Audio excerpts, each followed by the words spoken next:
My name is Aasima, and I wear glasses. They are semi-permanent, which means that they're probably supposed to be permanent, but I don't love wearing them because I kind of feel trapped behind them. Yeah, it's great. But I wear them to see long distance. Yes. Hi, my name is Ayesha, and I wear glasses purely for the aesthetic. Haha. Okay, fine. No, I don't. My glasses are reading glasses, so I wear them to prevent my eyesight from getting worse. Are you reading right now, Aisha? I will be reading the screen.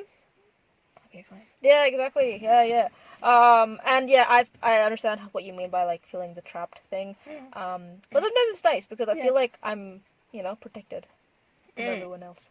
Yes. Anyway, so you are listening to Car Chit Chats, a podcast where we talk about different media we've come across and our thoughts on them.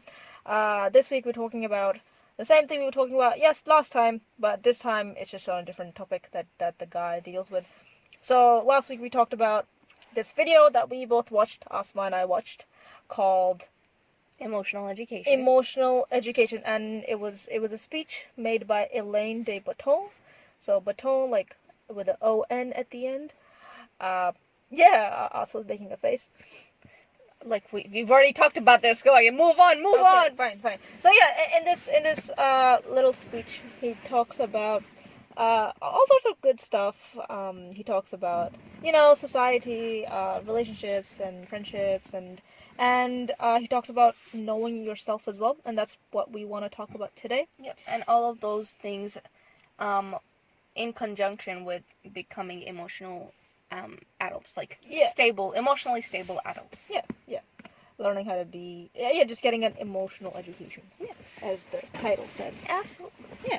So, is there something for that? Is there something you'd like to share from the week, Aisha? Oh yeah. So we were actually I'm just gonna share what I was talking about in the car right now. Okay. So I don't know why I was thinking this, but I was thinking some days ago about how when people make movies and books, whatever it is, they have specific personas in mind for their readers. So, for example, if you're making a movie for a more male-generated audience, the male in the movie, will have very sort of specific characteristics. They'll be very boisterous and strong and walk that men walk with. Mm-hmm. And the woman will be sort of very, very beautiful, tall, petite, very slender, have long, beautiful hair, and wear short things and all that sort of stuff. That's something that you'd see, because we were talking about the James Bond movies. So in the James Bond movie, I think that's very characteristic that you would see.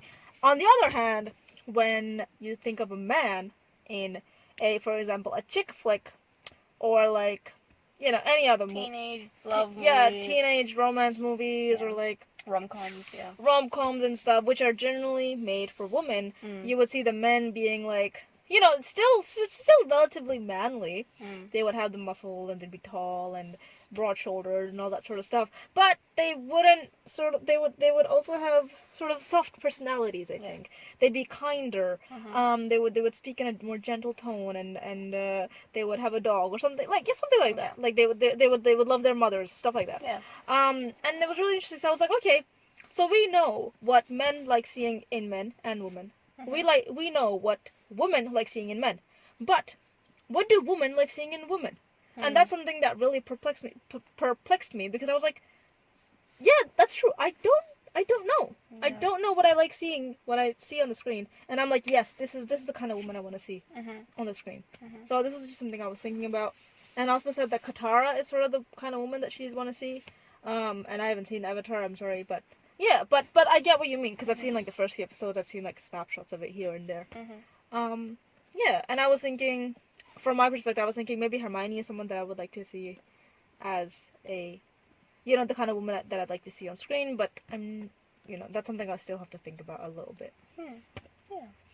Interesting. Yeah. Interesting. Go on. I would, obviously I would implore the audience to think about this as well. Yeah. What kind of woman would a woman like to see on screen? And maybe reach out to us and tell us what thoughts you have about this. Yeah, because it took me a while to come up with one as well, because it's quite easy for us to just go, yeah, a man from like this movie, pretty good, pretty good. But it's hard for us to think about a woman. Like, for example, if we refer to maybe what's the movie called? James Bond. No. To All the Boys I've Loved Yeah, Before? To All the Boys I've loved before. Lara Jean, she's a great girl, really nice, but there's is that the kind of Yeah, I don't know. yeah, I don't know. That's the Yeah, thing. yeah. We don't know if it's a yes. We don't know if it's a no. I don't know. But yeah, after some time, I thought, I think Katara definitely is the kind of woman I would want to see. Yeah, cute. Mm-hmm. Yes. Okay, something I'd like to share that I thought about a couple of days ago was the phenomenon of crying. To think that humans evolved the ability to cry through natural selection is just unbelievable to me. Because What is the point? no, it's because so I searched it up. Okay. I looked up. Yeah, I looked it up, and the only true reason for why we cry is to get rid of emotional build up Yep. baggage, exactly. And it is true that some other animals have the ability to release water through their eyes. I don't know if they have the ability or they do. For example, elephants and monkeys Dolphins. and maybe dolphins, I think. But there's no scientific proof that they do it because of that emotional baggage.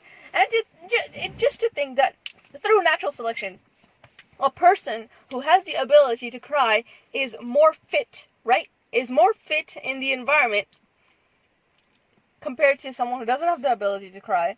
I just think that's kind of upsetting that we all are so emotional, that we have so much emotional stress or baggage that we need to have have evolved to have a mechanism to deal with that. Yeah. Like that's so unnatural. That's how I think of it. It just seems very unnatural. You don't see any other animal having that much emotional baggage that you have this mechanism to deal with it. But I mean, I feel like we caused that to happen, right? We as a human species caused that to happen. We wanted more things. We wanted to have more to deal with, I think, with our work and blah blah blah. Every time you bring something into your house, I think you add another sort of stressor on you. Mm-hmm. You have to take care of that thing. You have to look after it. Like if it's a shirt, for example, or if it's a plant, the plant is there. You have to take care of it. Like it's another added thing to your whole routine. Yeah. And we do that all the time. We're constantly buying stuff. We're constantly bringing new opportunities. Oh, this new app I'm gonna download. TikTok, yeah. Yeah, I think we're prone to doing that. Yeah. No, it makes sense why we have it. It makes perfect sense. We all need crying. Oh, we all need it.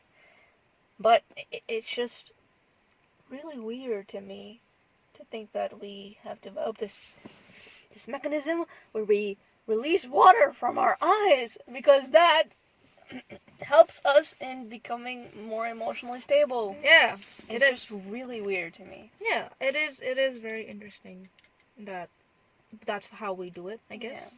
Yeah. I don't know if animals.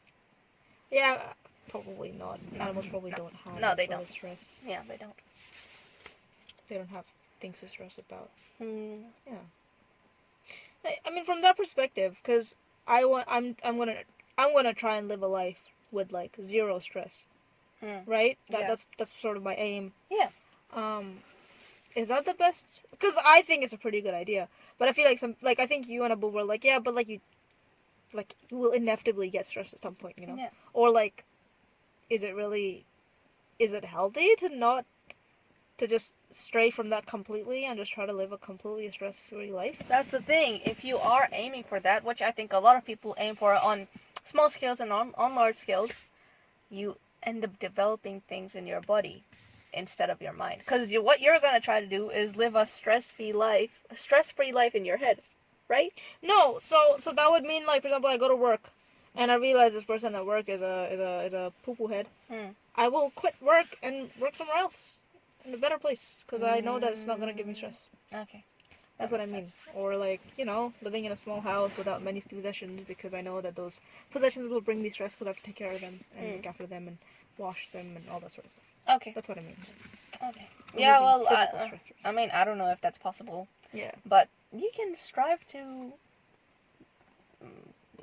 get to that point. Mm. And even if you don't get to that point, you would definitely be better off. Yeah. Less crying. Yeah. Less crying. Alright, so should we move on to the... Were you crying just then? No, I was laughing.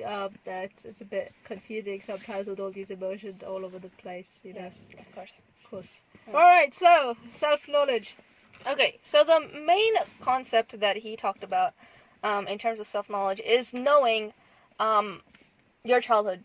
Knowing the traumas you've gone through, knowing the issues you've had as a childhood, knowing the way you've reacted to those issues. Because your childhood self is very much reflected in your adult self without you realizing. And through self-knowledge and through just digging deep and trying to figure things out, you are much better off as an adult because you don't have the same reactions to things, the same negative reactions to things that you would otherwise.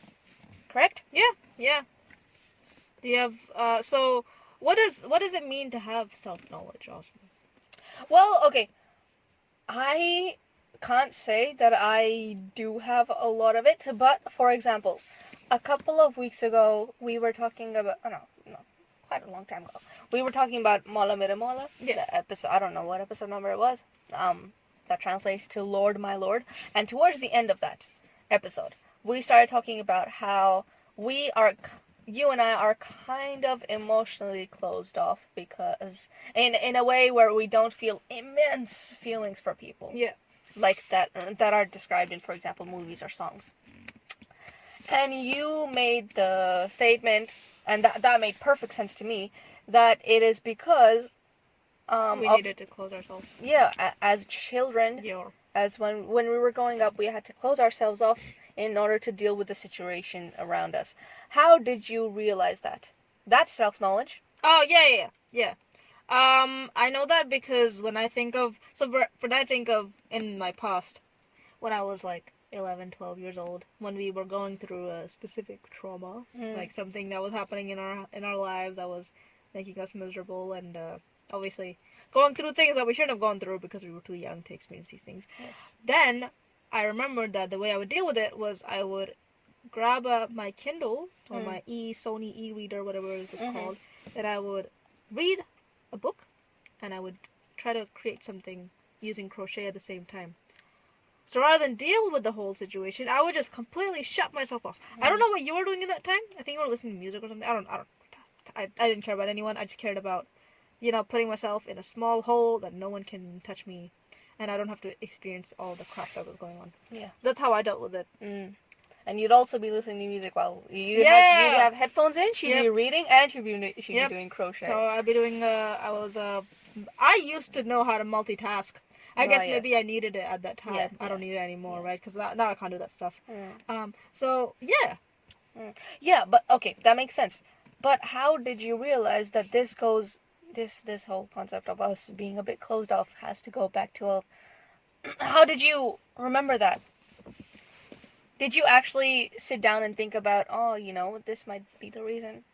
Yeah, cause I do, I don't know, I wasn't doing counseling back when we did that episode, but this is something that I have realized for quite some time, that the way I cope with things is by just closing myself off to the things around me, and I think the reason why it's happened is because I've noticed myself doing it quite often. I've been doing it a lot these days as well because we're going through some stuff behind the scenes. And I have noticed myself doing that in the past when we were going through similar things. I just completely shut down.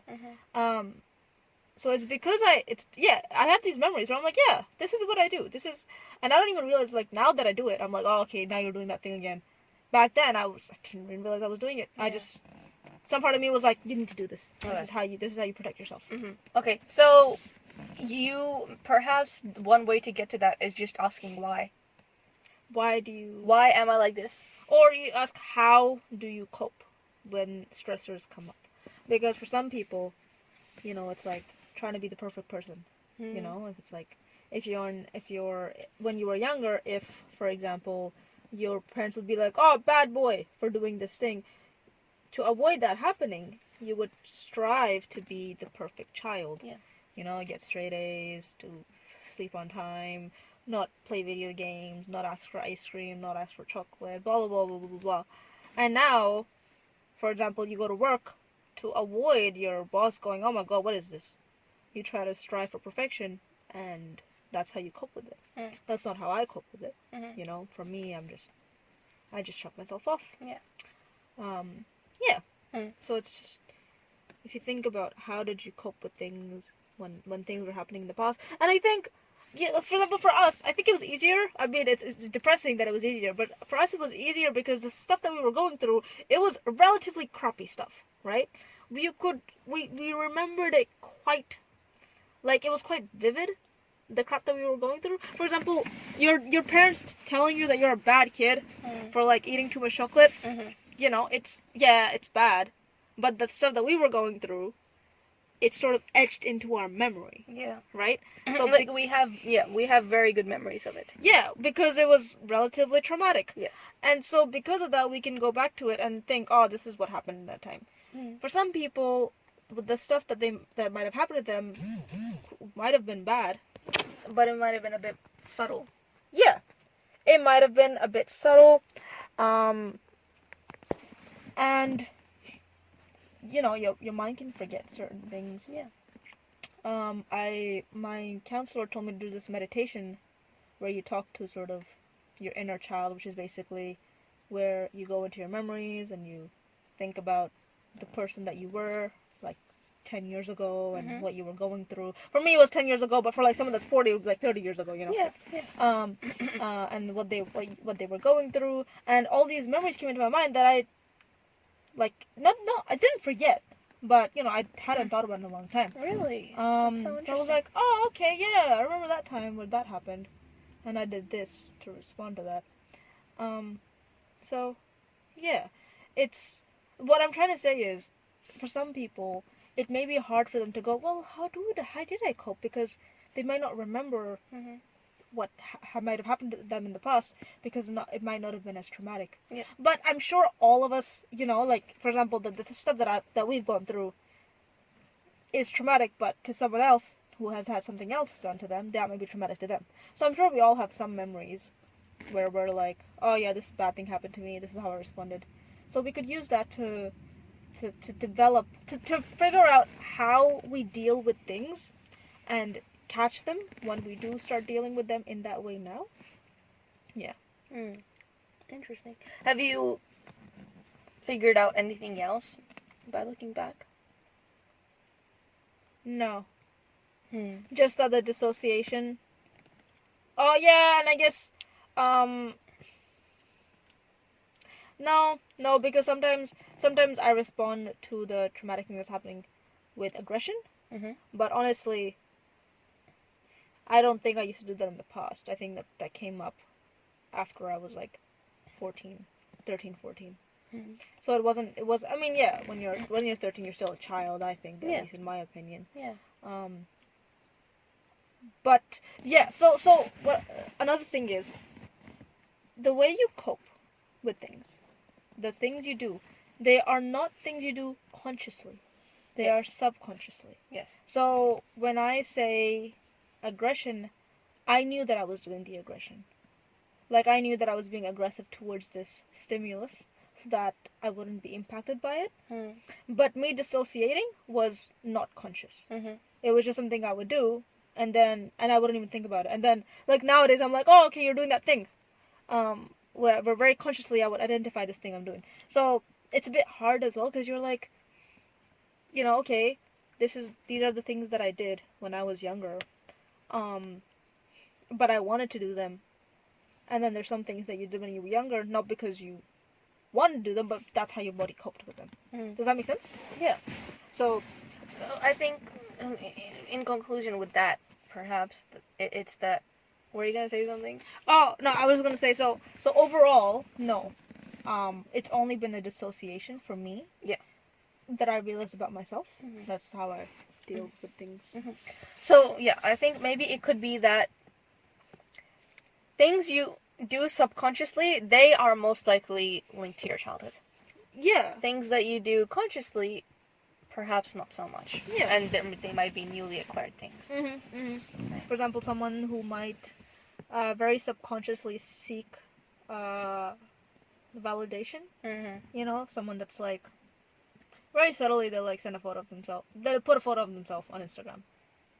Right? Mm-hmm. Okay. Yeah, I wanted to. Why did you do it? you know, you could have any reason to post photos on Instagram, but some part of you subconsciously may be seeking validation from people outside because your parents didn't validate you when you were younger. Yeah. Or your teachers didn't. Yeah. Or your siblings made you feel bad about yourself. So, yeah, that's something we're thinking about. Absolutely. That's how it might come up. Yeah. Do you feel like we dove well into what self-knowledge is? Because I feel like what we're talking about is more deeper than like the surface level stuff that we should have addressed in the beginning. Okay. What? Yeah, I don't think we've done a very good job in explaining the concept of self-knowledge. Okay, what is self-knowledge to you, then, Osmo?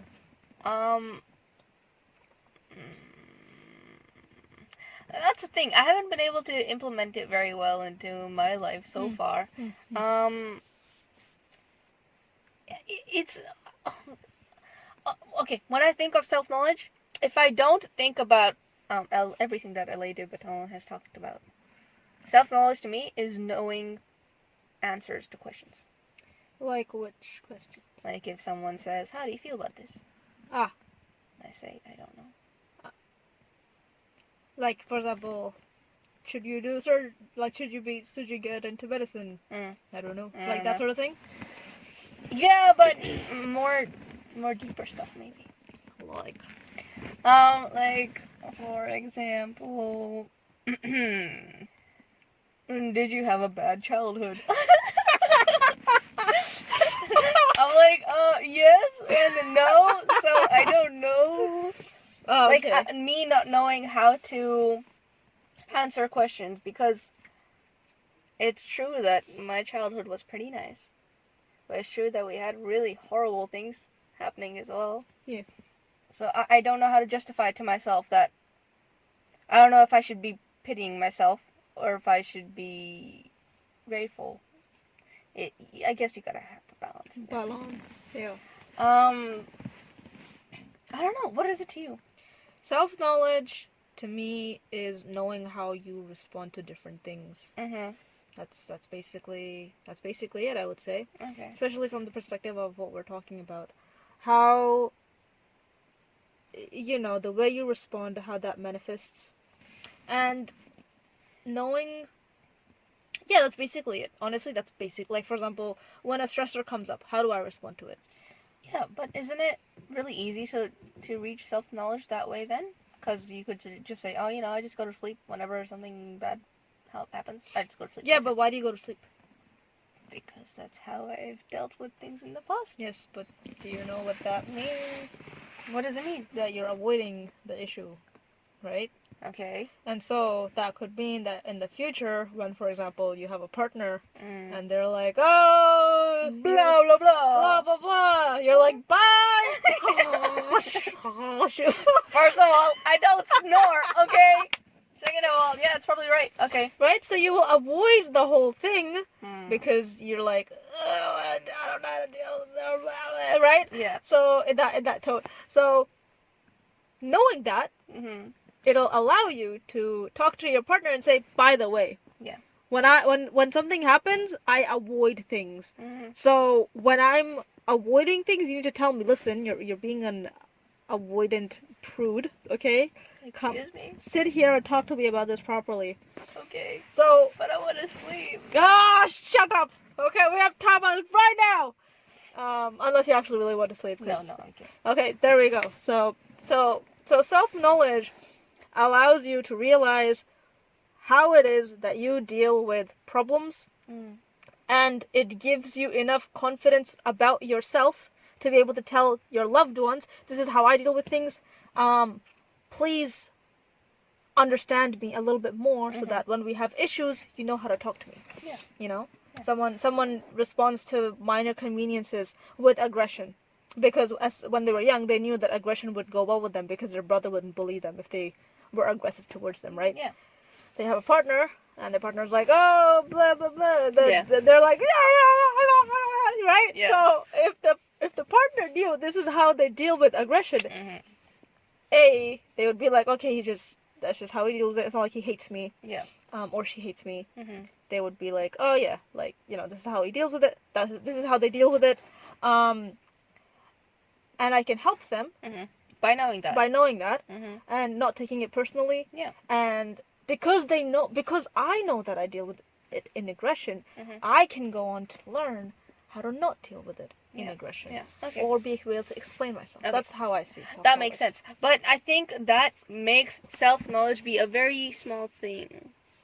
Yeah. By small thing, I mean niche. Yes. It's not knowledge just about yourself. It's about knowledge. It's about knowledge about having how you deal with stuff. Yeah. Right? Yeah, so that's basically. Self-knowledge it seems like a much larger term. Yeah. This is more like, from how he's explained it. Yeah. That's what it is. It's a niche thing. yeah. I'm sure self-knowledge can be larger things, like, Yeah. What sort of career path you should take based on the kind of personality you have and the way you respond to stress and the kind of relationships you like forming and whether you like being around many people or not. Stuff like that. That's also self-knowledge. But I think what he's talking about is you're right. It's very specific. And I think not a lot of people know that about themselves. Yes. Like like if I ask Abdullah, oh, how do you respond to stress? He would be like, what the hell are you talking about? Yeah. Well, he's tiny Yeah, anyway. exactly. I'm using him as an example so I don't offend people. So, yeah. Because Okay. Abdullah won't be offended. He doesn't listen to the podcast. Yes, of course. Abdullah, if you're listening to this, don't be offended. Yeah. So, yeah. Yeah, overall, I guess what we wanted to say from that was, if you want to know yourself and how you respond to stresses and minor conveniences and issues, think about how you might have done it when you were a child. This will, and because when you were a child, that's when all of this sort of stuff forms. At least to a lot of, like, to this guy, to the person that we were listening to. That's because obviously this is a theory, right? This is a theory that the way we behave is based on how we responded to things in childhood. Yeah. And and whether they worked and stuff like that. So. Yeah, it's a theory. It doesn't mean, it's not a fact. Yeah. It's just something we could apply, and it's kind of worked for you. I think it's kind of worked for me. I gotta delve deeper into myself to. Gotta hurry. Yeah. Quick. Okay. But yeah, I think everyone should try it out anyway. Yeah. Did you want to talk about the true self and false self? We could. Yeah. Okay. So Elaine talked about this idea where when you're younger, probably around the age of 3, you have this true self where you're learning to deal with the world on your own terms and you're not really listening to anybody or not following orders as much, I guess. And that's your true self. And then throughout the years, when you obey rules, when you follow things you're supposed to do, according to society, according to your parents, you end up developing this false self. Can you define true and false self? Yes. Alright, so the true self is your actual personality, the person that you really are. And this is, it starts developing when, I guess, maybe you're 3 years old or something. And if your parents allow it, then they will allow your true self to be present. So your true self will, navigate things on your own terms. So it's like, they'll be happy at times, you'll be happy at times in your true self. You'll be sad at times. You'll be angry. You'll be frustrated. You will feel all these emotions. And this will be your, like, you'll be exploring the world and all that sort of stuff. A lot of times, when you are being your true self, your parents will tell you to shut up. Or they'll tell you to stop. Because they are going through their own stuff. Like, for example, you're at a party. You're 3-year-old at a party with your mom and dad, and I don't know, you start creating like a fuss about something because I don't know, kids. You want cake. Yeah, you want cake, right? And you're like, yeah, and your mom's like, shut up! You're so irritating, right? If she says that to you, you're like, oh, okay, I can't be my true self. I gotta be someone else to please her. Then you become your false self. And that's when you become a good boy, good girl, right? Yes. And you develop this persona inside of you. You're like, okay, I need to be this person. Otherwise, people will yell at me. Yes. People will not like me. And obviously, we're people pleasers anyway. So that's how you develop your false self. And there are, there are two different people inside of you, I guess you could say. Your true self and your false self. Did you want to talk about the breakdowns and how that? Yeah. So Elaine said that he thinks of breakdowns as a situation where you have let your false self lead your life for too long, or lead your couple of months, couple of days or something. You lead it for too long, and your true self hasn't had a time to say something. And when you have a breakdown, it is actually when your true self is trying to break through and have a say. Yeah. Do you think that's ever happened to you?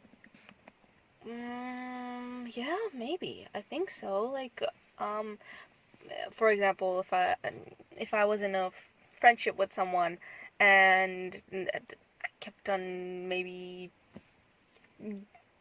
it wasn't a very fair relationship, I guess, and my false self kind of just said, no, that's just how people are. Some people give more, some people give less. But then my true self is actually saying, no, look, I deserve to be treated the way I treat people, and that kind of stuff. And then I have this, there's this trigger where I just do so much for one day, and then I don't get anything back, or for something like that. And then my true self kind of just says, no, I need to be treated the way I treat people. So I kind of have a breakdown there, where my true self kind of tries to take over. Makes sense. Yeah, I would say I've had that a bunch of times with the career prospects and stuff. Oh yeah, because like I'm studying pharmacy, I wanted to be a teacher and I wanted to be a writer, blah blah blah. And sometimes I get triggered, where I will see something, or just a thought will come into my mind where I'm like, yeah, you could be. Oh yeah. I'll watch a video and it's about a teacher, and the teacher will be like, yeah, so this is my life, like this is what I want to do. I want that. Yeah, I want that, and then I'll start crying, and then I'll go into denial for like a few days, and then my dad will be like, what's wrong with you? You were fine. Yeah. And I'll be like, man, my life is so terrible, and you guys forced me to do this, and they're like, there's a back and forth. Yeah. So I think in that sense, my true self is trying to come out, because my true self wanted to be a teacher, and she wanted to be a writer, and she still does. So I think another thing we should really remember is that they both are us. Yes. It's not like the false self is not us. It is us as well. It is us responding to things. If we respond to things differently, that would still be us, right? But I completely agree with the career prospects as well. Like, I think every once in a while, my true self kind of just says, you know what, leave all this crap. Just go and do something for the environment. That's what you really want. And I kind of just have a breakdown, and just looking at things. I'm like, so much wood. Why did we use so much wood to make this? So don't you know what you want to do then? What the heck? But but the false self is me too. So the false self is false. No, it's not. Kick it to the curb, Asma. Okay, fine. Enlightenment, self-knowledge. Don't do pharmacy. What, are you stupid? But I've dedicated $20,000. I've already dedicated $10,000 as well. But you've only dedicated 10,000. I've dedicated 20,000. So, And I dedicated the past 3 years to study my butt off to try and get a good ATAR. Look, just go to Melbourne University. Okay, they'll accept you for your ATAR whatever, and study. How to save the Environmental trees. science. Yeah, do it.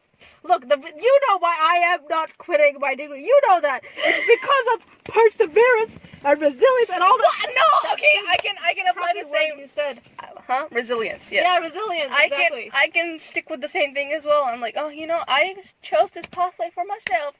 It's like a 7-year pathway, and for 7 years is very different to 2 years. Okay, I'll be done. Literally this time, 2022. I'll be done, and you'll be like 30 years old and still staring down at like a dead body, trying to figure out how to get to the heart. Like, it's true. But I want to do medicine. But that's your false self, Asma. Your But my false self is still me. Why don't you understand? Asma, it's false and then itself. False. Self. False. Aisha, you gotta emphasize the self more. Nope.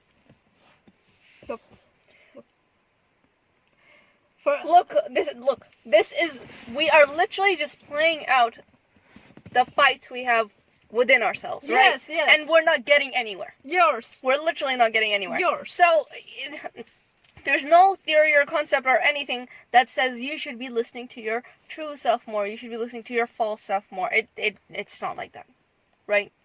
Did he say anything like that? Would you say you should listen to your true self more than your false self? Having my true self is my truth. That's what I think.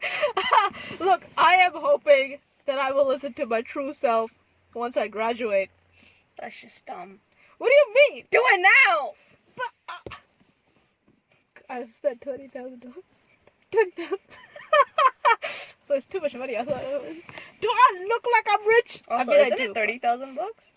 Because you studied at RMIT for a year.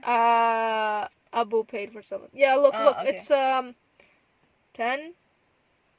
Yeah, 20,000 right now. Yeah. No. 25. Yeah, it's 25,000. Yep. Very nice. Imagine what I could do with 25,000. Also, people. Oh my god, I realized like last week that 1 year of medicine is $80,000. So by the time I finish my stupid medicine degree that I want, so what, 8 times 4 is 32. 32,000. No wait, 320,000. 322,000 plus 30,000. That's the amount of money I'll have in debt. Isn't it great? You know, Asma, if you were studying environmental science, you wouldn't have to worry about this stuff. You would have discovered a way for us to live in life without money. Yeah, No but capitalism. then look, we all want respect. Yeah, We Allah. all want Asma, I respect you. Isn't that enough? Isn't that enough for you? No, tell me. Oh, far out. Look, just go get a counselor, okay? Get some career advice. Decide what you want to do with your life. Well, you want to be a counselor anyway. Yeah, bakwas. No. Look, you're denying You it. Your can't true counsel. self. You can't counsel your bloody family, Asma. It's against the law. Oh, really? Far out. Yeah. Okay, fine. That would not work. Okay, Yes. cool. Yes. Anyway, so self-knowledge, true self. I will. Okay. Look, I think we should do more research about this and try to find out. That's the conclusion we come up with every single stupid episode. We're We're always like, once we find out more information, then we're gonna talk about it. No, with the information we have, we're gonna come to a conclusion. okay. Fine. What's the conclusion? True self versus false self. Let's go. This is why we shouldn't have delved into the self stuff. Should we talk about the self stuff? It's you wrote it. I didn't write it. You wrote it there. Well, you were gonna write it as well.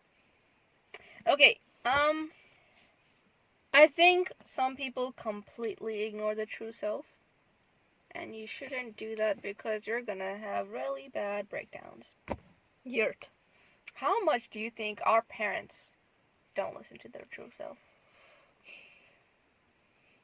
Well, I don't think my mom has a false self.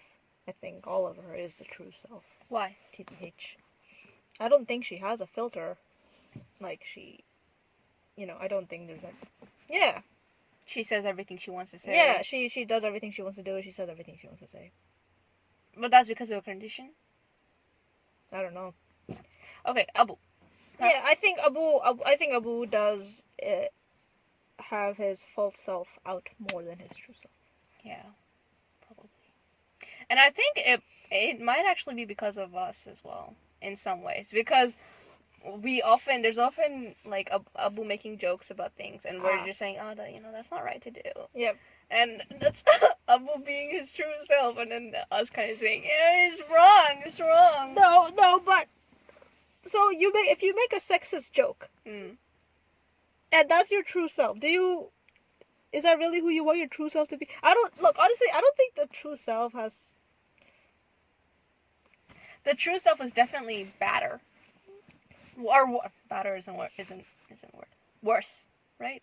It's not as good of a person in terms of society. The way society is built, the true self is not as good of a person as the false self. Correct? Would you say that? I would say that the true self is not the ideal person. If you were looking at the ideal person, the true self would definitely not be that. In terms of society, if you were thinking of the ideal person for yourself, that would probably be the true self. Correct? No? Okay, fine. If you disagree with looking. Wait, say that again. Okay. If you're trying to look at the ideal person for yourself, if you're thinking about yourself as the ideal person, that's the true self for you. But if you are looking at the ideal person as society looking at you, the false self would be the ideal person. Yeah, so, but, I mean, the ideal person for me would not be someone that makes sexist jokes. My true self would not do that. Yeah. You know what, I think, honestly, if you make an inappropriate joke, then that's more for society, because society likes inappropriate jokes. Okay. But even your true self is a... Yeah, but I think the true self doesn't really... I feel like the true self and the false self can't be applied to everything. Okay, can you clearly identify two different people in yourself?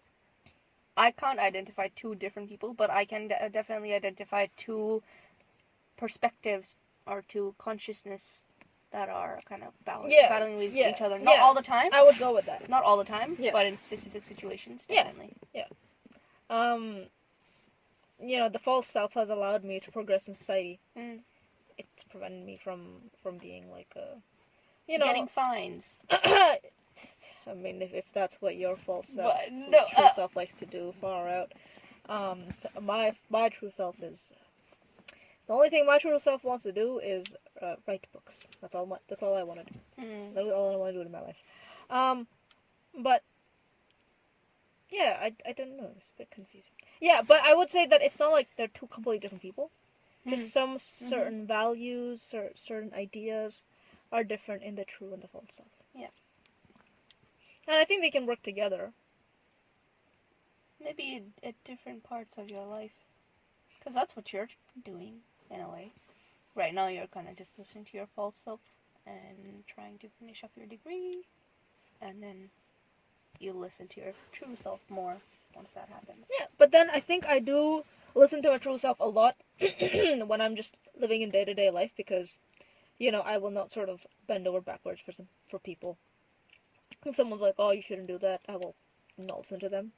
So that's, I think, being my true self, because I'm like, this is what I think is right from my perspective, from my experiences. I'm not going to listen to you because you're what you're saying is from your experience, and frankly, I don't really agree with that. Mm. So that's me being my true self. Yeah. My false self would be like, oh yeah, I'll do what you say. Yeah. Yeah. Okay, that makes sense. And I think you've probably listened to your true self more as you've grown. Right? Definitely. Yort. And maybe one way to grow as a person is through listening to your true self more, because you end up becoming more of the person you actually want to be. Yeah. You care less about what people think. Yeah. So overall, I guess what we can do is there's a balance to it, Mm-hmm. right? For example, my true self, if I went to work, I would sort of, I don't know, I would like to insult a specific person at work, right? For example. Insult. Yeah, like, because I don't like them, they made me feel bad in the past, blah, blah, Okay. blah, I would like to insult them. Yes. But my false self would be like, yeah, but, like, is that really listening to Mm-hmm. Is it really necessary? Yeah. And so my false self would be like, yeah, look, my false self wins at that instance. Yeah. But in other situations, it could be different. So, yeah, it's a balance. I guess it's a balance, yeah. Yeah. So in terms of your career pathway, so you have to balance it out. Okay, Yeah. fine. I'll do a double degree. I'll do medicine and environmental science at the same time. That's it, also. First person to ever and then do I'll that. have like a debt of $500,000. Yes, good job. Thanks, Aisha. That's how you do it. You should also I am so happy. You should also do a business on the side. To pay Oh off yeah, your because I like doing business. Yes. And I want to have a business someday. Okay, 600,000. There we go. What? No, the business will help you pay off the debt. Far out. Oh, I thought you meant study business at the same time. No, No, it's okay. I'll do a triple degree. That's. I don't think you can do that. No, look, anything's possible. Triple degree, business. Oh, look, if I want to do all that stuff right now, I'll do a quadruple degree because I'm doing science at the same time, and I want to be resilient. Yeah. You want to be resilient? You want to finish your degree? So This conversation ends here. Let's move on. Okay. Another thing we thought was really, really, really cool, and we hadn't thought about before, I think. I don't know. This doesn't link completely into how we've defined self-knowledge. Yes. But the idea of insomnia. Would you like to talk about that, Aisha? Yes. All right. So something Elaine says, and obviously this comes with a disclaimer, because obviously people actually suffer from insomnia. Yeah. Not that I would know about it. I haven't studied it, but people, the consensus is that insomnia can be an actual medical condition. Yeah. But basically, Elaine says the problem with our phones is not that we have a lot of apps and a lot of games on it, blah blah blah. The problem with our phones is that it doesn't give us enough time to think. Yeah. By ourselves, just think. And so that is why when you lie in bed at night, all the things that you forgot to think about, all the things that you needed to think about come rushing in, and they're like, oh, now pay attention to us. Yeah. And it's really interesting because it happened to me last night. Yeah. I went to Coles to buy something, and in that time I called a friend, and she recently got into embroidery. So I told her, oh yeah, like when I go home, I'll show you how I do it, how I do the ending, stuff like that. And then I completely forgot about it. Yeah. And as I was about to sleep, I was like, oh, you have to do that thing. So the thing that I forgot to think about, my brain is like, oh, you gotta do that thing. So now it's sort of in the back of my mind. We have to do it today. So yeah, from that perspective, I would definitely very much agree with that we need the time to think. Okay, well, yeah, because I think a lot of people experience this where you get to bed, you lie down, you're trying to sleep, and you're in this situation where you're literally telling yourself to shut up, where you're literally going, please, just shut up. It's happened to me a bunch of times, and I'm just saying, please shut up. Why is that happening? It's because you haven't... Well, also, why doesn't it happen throughout the day? It's because you don't let yourself think. It is so human to just think. And you are making yourself less human by not thinking. So, a solution... I have definitely implemented this in the last week or so, where just before going to sleep, perhaps like 30 minutes. For 30 minutes, or maybe even 10, 20 minutes, it depends on the day, how sleepy I am. Before turning my lamp off, I put my phone to the side, book, whatever I'm reading, everything to the side, and I kind of just sit there and let whatever come into my mind come, and then after that I go to sleep. And I think it's really helped me. Nice. And it's helped me get to sleep quicker. Yeah. So people can try that out. Yeah. And I think something that came to me was, I think people could be like, oh yeah, so I guess that's what meditation is. But I feel like that's not what meditation is. Mm-hmm. Because meditation, you try to purposely not think about anything. Yeah, absolutely. So I think a better thing than meditation is to just literally sit down, stare at something, and just think about whatever comes into your mind. Yeah. And you may realize, oh, actually, I'm having this problem, Mm-hmm. and that's why I'm feeling so agitated. Mm-hmm. I should write it down, deal with it, blah blah blah. Yeah. Yeah. Yeah, because I think Aisha and I have recently talked a lot about this thing where it is very acceptable, or we all, in this day and age, we all really, really try to not think about the issues we are having. The way we deal with it is through not dealing with it. Yeah, we're like, yeah, you know what? Doesn't matter. I'm just gonna tell myself it doesn't bother me. I don't want to be feeling bad, so I'm just gonna do something that doesn't make me feel bad. Obviously, the harder thing to do would be to actually deal with it, to actually delve into that badness, that bad area, and working through things. Yeah. And we all need to work more towards that, because overall that would give you more satisfaction. Mm-hmm. And in the end. Yeah. And I think I talked about this before, where I was talking to a friend, and he was like, "Oh, I'm so tired, but I have like all these shifts coming up." And I said, "Oh, well, why don't you just stay at home for some days?" And he's like, "Oh no, that's not healthy for me." And did I tell you about that? No. Oh, okay. And he said, "Oh, that's not healthy for me." And I said, "Oh, like, how come?" And he's like, "Oh, just the thoughts in my mind. I like, they're very unhealthy thoughts." So he's trying really hard to distract himself. Yeah. And I'm sure for a lot of us, it's very scary to think about. Yeah. Really thinking about the deep, really, really dark thoughts that we have, all these insecurities, all these fears, but you can't really, one day they will sort of burst out of you. Yeah. And probably the worst case scenario, in a really bad situation, in a place where you don't really need this to be happening right now. So I think it's really worthwhile to just sit down and just let your mind just go. Yeah. Wherever it wants to go, just let it think. And I think it's a really beautiful part where you come to where you sit down and you think, and you literally just think about nothing, where no sort of conflicting thoughts come into your mind, and you're at peace. That's I think that's what peace is. Yeah. And obviously it may take a long time for you to get there, depending on how much stuff you have bottled up inside of you, but you will get there at some point. And I'm sure you'll look back and you'll be like, yeah, look, I'm glad I did this. Yeah. I'm glad I sat with myself. I'm glad I just wrote down the things that I was thinking, try to deal with them, try to figure them out one by one. Absolutely. Yeah. So it's good. It's just one way of improving the overall quality of your life, I think. Yeah, definitely. That's, like, I think that's what, I don't know, people are like, oh, I'd like to be more at peace. I think that's one way to get to it. Yeah. Definitely. That is what peace is. Absolutely. Years. Not having specific things to think about. Mm. Because you already thought about them. And you let go. Yeah. It's nice. Like, even sometimes when I am just having that 20-30 minute sit down, and yeah, it's one of those days where I don't have much to think about. I kind of just think about, oh, look at that green on my wall, it's so pretty. It's the mold. Excuse me? Well, no, it is the beautiful paint I bought. Fine. And I think, wow, my nails are getting long. Okay, cool.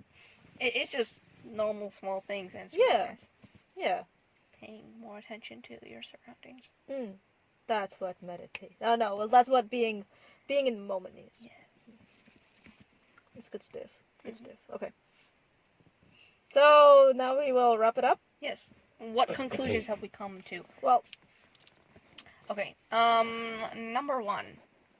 Self-knowledge in the context of us trying to understand and knowing how we deal with situations and why we deal with situations that way can help us become more emotionally stable adults, because we know whether the way we deal with stuff is good or not, and how and we can tell people around us all this stuff so they can understand us better, and we can build better relationships through that as well.